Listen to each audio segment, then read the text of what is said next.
Well, the bad news is that play's been abandoned for the day here at Emirates Old Trafford. But the good news is that I've got David Lloyd alongside me and Michael Atherton, former Lancashire cricketers, of course, and Michael, England captain, now the Times cricket correspondent, Sky Sports, one of their premier commentators, and long-time associate of Lancashire and Emirates Old Trafford. Michael, it's good to see you. You've had a busy winter, haven't you? You've been away in India, you've been covering England. There for almost 4 months, actually, all told. So there's a World Cup before Christmas, obviously, which lasted about 7 weeks. And then the 5 Test series, which I've been back now a fortnight or so, maybe a little bit longer. So 4 months all told, almost. And a very different tour to how India used to be 30 years ago when I went for the first time. Oh, yeah. Tell me about it. I think it was half a lifetime ago when I first went. You had to wait 24 hours to get a phone call home then. Yes. David, you didn't tour India, but you had your best performance against them, didn't you, in international cricket? Yeah, that was at Edgbaston. Just south of Mumbai, is that? Yeah, but I've been to India many, many times on commentary, and it's a great adventure. And I'm sure that Lancashire were out there at Bangalore in prep for this season, and they had a wonderful time. It is a great place to tour, and I like that chaos that you get, and we just talked to a couple of guys who were there. Did you go in a tuk-tuk? That's the first thing he said. Did you go in a tuk-tuk? Which is a great experience. I saw Farouk. Well, he wouldn't fit in a tuk-tuk. No, he wouldn't. But I did see him, and before the first test in Hyderabad, he was getting felicitated by the BCCI, a Lifetime Achievement Award. I wondered what felicitated meant there. Was he really? And then a night with Ravi Shastri in his flat in Mumbai, and Farouk was there. He was on good form, actually. Yeah, he is. He always is on good form, and he's a good age now. He's into his 80s. He is, still going Farouk, well. Yeah. Well, Michael, let's just bring it back to sort of present day a little bit and talk about your impressions of England, but particularly for Lancashire TV watchers and followers, Tom Hartley's performance over in India, because he came as a bolt out of the blue. Many people were sceptical about his selection, me included. Didn't think he was quite ready for Test match cricket. But he performed admirably. He did. I mean, the win in Hyderabad was one of the great wins, really. And it was absolutely fantastic to see him do so well. I gave him his cap, actually, on the first morning. There's probably nobody else on the ground that they thought was appropriate. So I gave him his first cap, which was a nice thing to do. And then when he came on to bowl, of course, he got absolutely collared by Jaiswal, the young left-hander, who's a brilliant player. Not unexpectedly, they went after a young spinner, tried to knock him off his game, but he showed tremendous character, bowled pretty well in that second innings, and obviously bowled England to a stunning win, which they didn't quite manage to build on. But he had an excellent tour, for somebody so inexperienced. The character and the confidence that he showed with the ball was fantastic. He looked handy with the bat as well. And they picked him for a particular reason. They thought, and it proved to be a pretty good thought, that tall bowlers who bowl quite quickly on pitches that might spin. They'd spun, but not as much as perhaps 3 or 4 years ago when they went there. And that's why they picked Tom Hartley, because he is tall, he fires it in. And I suppose the challenge for him is to become more of an all-round bowler, so that when he's in England, and he might have to bowl slightly differently, maybe more flight and guile, whatever. Hopefully he can become an all-round bowler, so he's not just thought of as a bowler for subcontinental conditions, but can challenge for a place in England as well. David, you virtually gave the outside track on that, didn't you? You were pushing the thought of Tom Hartley being selected at the end of last summer. Yeah, and other bowlers, and like Michael says, you've got to be a tall bowler who hit the pitch hard. Jadeja does that, bowls at a good pace. You still got to spin it. And so that would be a great education for him. But it's interesting, is Hartley, because it looks as if, as a young cricketer, he's going to develop as an all-rounder. I think his batting is coming on leaps and bounds. And that would be a great asset to Lancashire and England if he can be a genuine all-rounder and not just a spin bowler who can hold a bat. I think if you've got young, genuine all-rounders, they've every chance of getting into England's team. Michael, on a slightly broader subject, how and it's one of the perennial problems of the way that the game is run and administered and structured now. How are you going to get young spin bowlers such as Tom Hartley more of a profile and more experience when the game is organised so that we're playing so much in early April? Well, it's problematic. You know, we've got 7 championship games over the next 7 or 8 weeks now, in which you'd think at the start of April, through April, spinners are not going to get that much of a go. Of course, Lancashire have Nathan Lyon as well, so whether they'll play 2 spinners is another matter. What the ECB will do, I think, is to try and get passages of play, whether it's in Abu Dhabi or wherever, as they did before Christmas in November, where they took 7 or 8 young spinners onto a camp that concentrated on red ball cricket and first-class cricket. So they'll try and get them experience away from England. But ideally what you want is a domestic structure and system where spinners are an integral part of the game. You want, really, for Test cricket, you want fast bowlers and you want spinners. But what our cricket does, mainly because of the time of year that it's played and the type of pitches that we play on, not necessarily here at Old Trafford, actually, which is one of the better pitches in the country, but it tends to produce, you know, medium pace seam bowlers. And there's a place for that, but at the highest level, it's really more about 85 mile an hour plus and spin. I know you're an advocate of overseas players in playing in domestic cricket, David. I think you are, and having Nathan Lyon here at Emirates Old Trafford will do nothing but help Tom Hartley's progress. Well, I just think it benefits cricket. You know, not only the club but individual players. Spectators can see a superstar, 520 Test match wickets. What is his main asset? And he came in after Shane Warne. They tried everybody, Australia, to find a spinner to take over from Shane Warne. But he's very lithe, he's tall, and he gets overspin. He doesn't sort of undercut the ball that way. He gets it spinning. And so you'd think, in theory, this is a good place for overspin because you'll get a little bit of bounce as well. He's accurate. And do you know, he's a little bit feisty, isn't he? Tom or Nathan, or both? Well, both of them. But Nathan has a reputation, doesn't he? And we were chatting earlier that I'd like to see a bit more aggression in Lancashire's team than I've seen over a couple of years. Yeah, I think Tom, he might appear aggressive. He certainly wasn't in his early days at Lancashire. He was quite meek and mild. But I think he's grown in stature. He's got confidence through playing the white ball cricket, and he'll now have even more. Well, he'll have so much confidence after the winter. Yeah. What that winter will have done for him, for his confidence and his stature, is unbelievable. I agree. And a word needs to be said about the way he was handled on the field, especially, because a lot of captains would have whipped him out of the attack. Yeah, I mean, you could argue, actually, Ben, probably maybe he kept him on slightly too long. I thought maybe 5 or 6 overs, but he kept him going. But you're quite right that a lot of captains may have taken Tom off after 2 or 3 overs initially. I mean, I think Stokes has been a fantastic captain so far. Partly, you know, the results speak for themselves, although they didn't beat Australia and India. The turnaround from, you know, just 1 win in 17 before he and Brendan McCullum took over is startling. But also I think the performances that he's generated from players under his captaincy, many of the players were there before he was captain and, you know, look much better players now. They stand a little taller through the way Stokes gives them confidence and handles them. And England didn't win in India, but I know that Tom Hartley felt that he was made to feel very welcome, that he was an integral part of the team, that he felt that the captain had a great deal of faith in him on the field. Do you think that if you look at that World Test Championship and England are bottom, do you think the hierarchy of English cricket, the top end, would be fretting about that? Because it would appear to the supporters and players that they're on the right track with Key, McCullum and Stokes. What about the top end? When you say the top end, do you mean that the top end of the champion? Oh, I see. Okay. Well, I think they're fret. You don't want to see a team that's bottom of the World Test Championship. I mean, there's a number of reasons for that. Partly over eights and penalties and where England were before.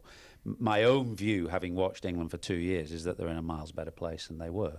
That the team is playing more confidently and aggressively. You know, if you remember that Test match against New Zealand at Lords, where they didn't even contemplate chasing a perfectly reasonable target that was set by Kane Williamson, well, this England team would have a crack. I think supporters want to see the team having a go, and they'll give a team and players more latitude if they feel that they're going to have a go. So their position at the bottom of the World Test Championship is certainly not ideal, but in terms of the cricket that they're playing, they're in a far better place than they were 2 years ago. And, you know, there's times when they haven't got it quite right. I think if you play a high-risk game, as they have done, there's going to be times when you get it slightly wrong, and they probably got it wrong against Australia at Lords. They got it wrong probably at Rajkot against India, where they just slightly fall the wrong side of being on the aggressive side. And, you know, players and teams don't get it right all the time. No. There's an interesting sort of conundrum, if you like, that England play hugely entertaining cricket, and you've said they are in a much better place than they were a couple of years ago. How long will the public entertain watching entertaining cricket, in inverted commas, but not watching a winning team? Well, results are everything in professional sports. It's how you judge players and it's how you judge teams. Now, if you can win with style and in a pleasing way, that's fantastic. But if you're not winning, you know, people have short shrift for that. They want to see a team that is winning. But you have to remember that England weren't winning before Stokes, McCullum, Key took over. They'd won 1 in 17. And very quickly after that, they won 11 or 12 in 14. And obviously it stalled a little bit against Australia and India, albeit they had their chances in both those series. So in terms of the results, they've been far better. In terms of the way that they play, the confidence and style with which they're playing, better too. And I'm sure they will look back at missed opportunities in that India and Australia series and say, well, what are the areas that we can improve? One of the areas is that when we get into these positions, you know, next time, let's try and nail these positions down and make us even, you know, make our results even better than they have been over the last 2 years. One of the outstanding moments of the tour, the recent tour of India, was obviously when Jimmy Anderson got to 700 Test match wickets. I mean, he I don't know personally how he keeps going at 41, but he looks as fit as ever and basically as effective as ever. Would you agree?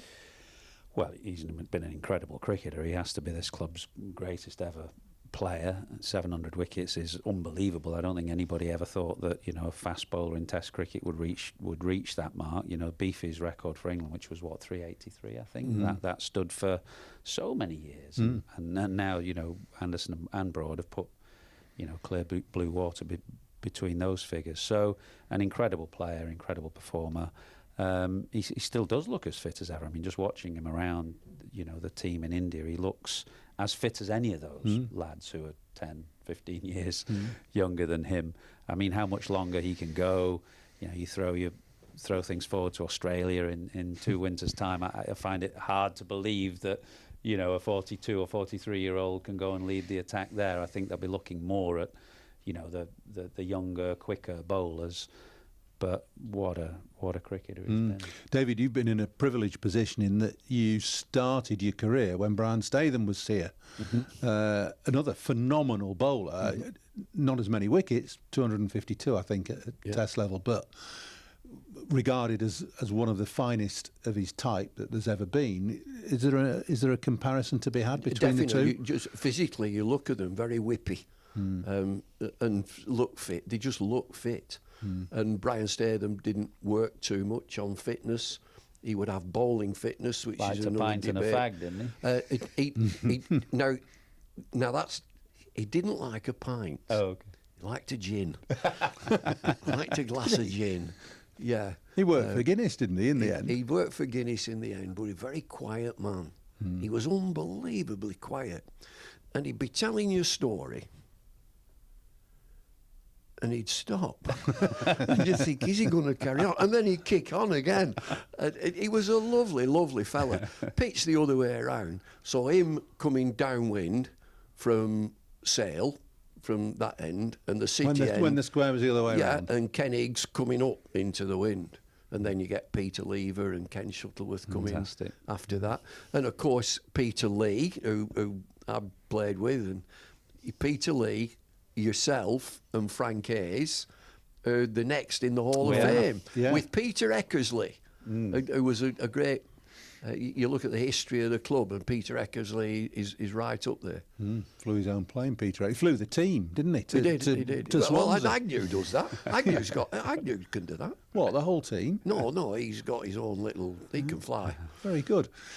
Michael, just before, one of the last things before you have to rush off and scribe for the Times. County Championship, I asked David earlier on today, what are your views of the County Championship at the current time, and how I still think it's an incredibly important competition in terms of player development. Definitely. I still believe, and you can argue that this is an old-fashioned thought, I don't know, but I still believe that that's where players learn the fundamentals of the game. And those fundamentals stand you in good stead then to go on whatever format you want to play, whether it's Definitely. first-class cricket, 50-over cricket, 20-over cricket, 100-ball cricket, whatever it is. That's where you learn the game. So there needs to be a good amount of it in our summer. And I also know, because I've got a young lad at Middlesex who's playing, and I also know that even amongst that generation, they enjoy playing it and they want to win it. If you said to, I think, all the domestic players right now, first day of the season, which of the competitions do you want to win the most? I think the vast majority would still say the County Championship. So now there are all kinds of issues that go around it. How do you fit, 4 competitions in a short summer that's effectively 3 months long for good weather? Well, you can't. You can't. So India, I've just been to India. Their season was 8 months. It started in October with the World Cup, and it will finish on May the 27th or 8th or something with the end of the IPL. That's 8 months. Yeah. That's a massive advantage. And here we don't have that. So there's all kind of issues around how you structure it, how many games we should play, when you should play. 7 championship matches between now and the 3rd week of May, is not ideal for anybody, for spinners, for fast bowlers, for the quality of cricket that you want to see. So there are all kinds of, it's a very difficult question that you ask, because it filters into all kinds of areas. But suffice to say that there needs to be a good county championship as part of our summer, because that is where the players will come from, and go on to represent both county, country, in all formats. The arguments and discussions will go on and on. There was a piece in your paper, The Times, today, Alex Stewart advocating 14 games. And you can advocate 14, you can 10, advocate 12, whatever, 10, and how it filters into the rest of the competitions and the structure and the scheduling, which is not ideal in my view right now. But at some point you have to say, well, the county championship matters, and therefore we need to give it, a good part of the season to play. My own view is that it should be played alongside the 100 in August. I'm not saying 4 rounds of it in August, but it's time you can take championship to the outgrounds. Yeah. People would enjoy watching. It brings on your next level of absolutely cricket.